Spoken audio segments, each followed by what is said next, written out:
detail the difference between how we make decisions now as opposed to how decisions are arrived at in a resource-based economy?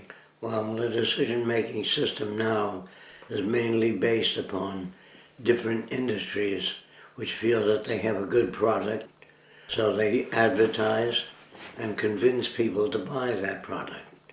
Whereas in the future, in a saner system, we would design products not to wear out and break down, to last as long as possible, so that the responsibility of the service sector would not be overloaded.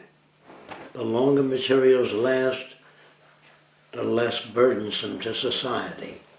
Therefore, our major concern is not profit, it's the well-being of human beings throughout the world. To the degree that we neglect people, we hurt our own future. For example, if we in the United States controlled most of the Earth's resources, we would produce anxiety in other countries for fear of running out of resources, arable land, water, etc. And therefore they might invade this country to try to get the necessary resources for survival. I don't think it's wise for a nation to defend itself or try to make sustainability available only in the area that they live, because they would produce hatred and envy and try to control the resources of other countries so that we can enslave people or put them on minimum wage and get whatever we want produced for the self-centered reason of our nation.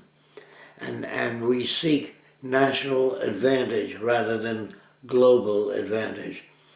As long as we seek national advantage, it may work for a while. It may enhance the lifestyles or increase the productivity of goods and services.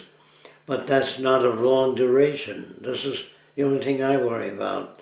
Sustainability for separate nations is okay in the short run, but in the long run it produces negative retroaction. So here's how we really work, if you want to know.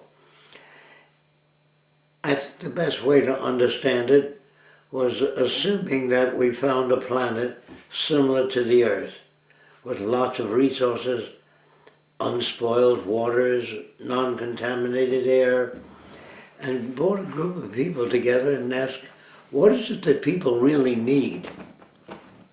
And then you list all the things that people really need. The next question is, can that planet provide for those needs? And if it cannot, you have to base your needs on what the planet can provide. If the population is too large, the planet cannot provide for that enlarged population. Therefore, the size of the population would be built and based upon the carrying capacity of that regional division or the planet's capacity to produce sustainable materials. Therefore, we cannot invite billions of people to live on the new planet if the planet cannot sustain them. So when I say decisions have to be arrived at, first you have to study the carrying capacity of a planet, what it's capable of supporting. Then you design your cities and population densities so that they correspond to the carrying capacity of the environment. That's what I mean when I say people do not make decisions, they arrive at them. And how do you decide how much oxygen to carry on a submarine?